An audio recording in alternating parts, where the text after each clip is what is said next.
ഒരുമനയൂർ പഞ്ചായത്തിലെ റോഡുകളുടെ ശോചനീയാവസ്ഥയ്ക്കെതിരെ August 1 UDF Orumanayur committee സായാഹ്ന ധർണ നടത്തുമെന്ന് ഭാരവാഹികൾ വാർത്താസമ്മേളനത്തിൽ അറിയിച്ചു.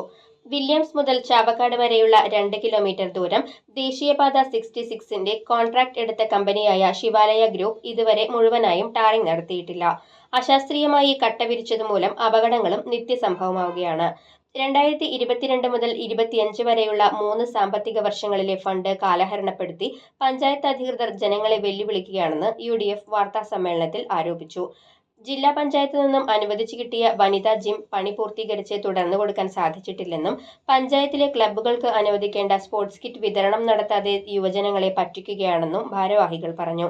ഈ സാഹചര്യത്തിലാണ് പഞ്ചായത്തിന്റെ അനാസ്ഥ ജനങ്ങൾ തിരിച്ചറിയുക എന്ന ലക്ഷ്യത്തോടെ ഓഗസ്റ്റ് 1 മൂന്നാംകല്ല് സെന്ററിൽ UDF കമ്മിറ്റി സായാഹ്ന ധർണ നടത്തുന്നതെന്ന് ഭാരവാഹികളായ KJ Chacko, KV Abdul Khader, Anwar Arakkal, RS Shakir എന്നിവർ വാർത്താസമ്മേളനത്തിൽ അറിയിച്ചു. എടുത്ത കമ്പനിയായ ശിവാലയ ഗ്രൂപ്പ് ഹൈവേയുടെ പ്രവൃത്തി ആരംഭിച്ചിട്ട് കാലങ്ങൾ കുറേയായി. പക്ഷേ ഈ റോഡുകളുടെ അവസ്ഥ എന്ന് പറഞ്ഞു കഴിഞ്ഞാൽ നടക്കാൻ പറ്റാത്തൊരവസ്ഥയാണ്. ജനങ്ങളെ സംബന്ധിച്ച്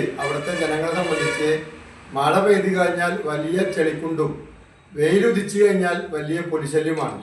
ഇത് നിരവധി UDFിൻ്റെ ആഭിമുഖ്യത്തിൽ സമരങ്ങളും റോഡ് തടയുന്ന സമരമടക്കം നമ്മൾ ചെയ്തിട്ടും അധികാരിക വർഗം അതിനെ കണ്ടു തുറക്കുന്നില്ല എന്നാണ് UDF പറയുന്നത്.